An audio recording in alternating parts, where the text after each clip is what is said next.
Welcome to Tripura YouTube channel. ఈరోజు మన ఛానల్లో రెసిపీ వచ్చేసి బూందీ. చాలా ఈజీగా ఇంట్లోనే ఎలా చేయాలో చూసేద్దాం. ఫస్ట్ ఒక పావు కేజీ శనగపిండిని తీసుకొని అందులోకి 2 టేబుల్ స్పూన్ల బియ్యం పిండిని వేసుకోండి. 2 స్పూన్ల ఉప్పును కూడా వేసుకోండి. దాని తర్వాత 1 టేబుల్ స్పూన్ కారంని వేసుకోండి. తర్వాత 1 స్పూన్ సోలా పొడి వేసుకొని ఈ కారం ఉప్పు అన్నీ కలిసే విధంగా శనగపిండిని బాగా కలుపుకోండి, ఉంటలు ఎక్కడా లేకుండా. తర్వాత స్లోగా కొంచెం వాటర్ పోసుకుంటూ మనకి ఏ కన్సిస్టెన్సీలో రావాలో అంతమైన వాటర్ పోసుకుంటూ నిదానంగా ఉంటలు లేకుండా కలుపుకుంటూ రావాలి. ఇప్పుడు పిండి ఇలా రావాలి ఈ కన్సిస్టెన్సీలో. ఇలా వస్తేనే మనకు బూందీ బాగా కరకరలాడుతూ వస్తుందన్నమాట. ఎక్కువ మళ్ళీ వాటర్ వేసుకోవద్దండి, కరెక్ట్గా ఇలాగే ఉండాలి. ఒక్క కడాయిలో ఆయిల్ వేసుకొని బాగా హీట్ అయిన తర్వాత బూందీ పలకను తీసుకొని దానిపైన పెట్టి కొంచెం పిండి వేసుకొని ఆయిల్లో పడే విధంగా పిండిని కొంచెం ఇలా కదిలించండి. మరీ ఎక్కువగా ప్రెస్ చేయొద్దండి, ఎందుకంటే బూందీ రౌండ్గా రాదు. ఇప్పుడు మంచిగా వేగాలి, కొంచెం కలర్ చేంజ్ అవ్వాలి. ఇలా కలర్ చేంజ్ అవుతూ వస్తాయి. ఇలా కదిలిస్తూ ఉంటే మనకు బూందీ మంచిగా కాలుతుంది. కలర్ కరెక్ట్గా ఇలా వచ్చినప్పుడు ఇంకా ఆయిల్లోంచి తీసుకొని పక్కన ఒక గిన్నెలో వేసుకోండి. అంతే. ఇంకా మిగతా పిండితో కూడా సేమ్ ఇలానే ఇదే విధంగా కాల్చుకోండి.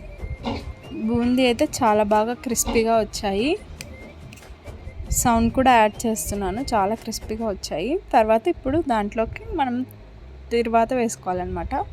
దానికి పప్పులు, కరివేపాకు, పల్లీలు, వెల్లుల్లి 2 స్పూన్ల చొప్పున ఉప్పు, కారం. ఉప్పు 2 స్పూన్లు, కారం 2 స్పూన్లు తీసుకోవాలి. ఇప్పుడు ఆయిల్లో ఈ పల్లీలను వేయించుకోండి నిదానంగా, పచ్చివాసన పోయే విధంగా. మీరు ఎన్ని పల్లీలు తినగలుగుతారో అన్ని పల్లీలు వేసుకోవచ్చు. పల్లీలు అయిపోయిన వెంటనే మళ్ళీ పప్పులు కూడా అలానే అదే విధంగా వేయించుకోండి. పచ్చివాసన పోవాలి, మరి ఎక్కువ వేయించొద్దని నల్లగైపోతాయి. తర్వాత కరివేపాకును కూడా అదే విధంగా ఆయిల్లో వేయించుకోవాలి. ఆ మూడింటిని బూందీలోకి వేసుకోవాలి.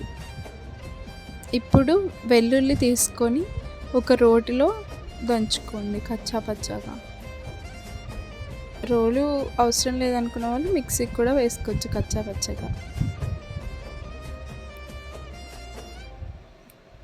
ఈ వెల్లుల్లిని దంచుకున్న తర్వాత ఆయిల్లో వేసుకొని వేయించాలి. తర్వాత కొంచెం పసుపు వేసుకొని వేయించుకోండి. అందులోకి ఇందాక చెప్పిన కొలతలతో ఉప్పు, కారాన్ని కూడా వేసుకోండి.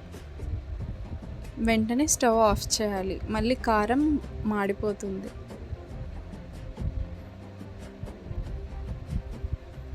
ఇంకా ఈ మిశ్రమాన్ని తీసుకొని ఈ బూందీలోకి వేసుకోవాలి. అంత బాగా కలుపుకోవడమే. చాలా ఈజీ కదా ప్రాసెస్ చేయడం. బిగినర్స్ అయినా చాలా ఈజీగా చేయగలుగుతారు. ఖచ్చితంగా ట్రై చేసి చెప్పండి ఎలా వచ్చిందో. ఇదే కొలతలతోనే చేసుకోండి, చాలా బాగా వచ్చాయి. అంతే, ఎంతో ఈజీగా మన బూందీ తయారు. Thanks for watching. మన ఛానల్ని ఖచ్చితంగా సబ్స్క్రైబ్ చేసుకోండి. Like, share and subscribe to Tripura YouTube channel. ఇలాంటి మరిన్ని రెసిపీస్ కోసం follow for more. Thank you. Bye.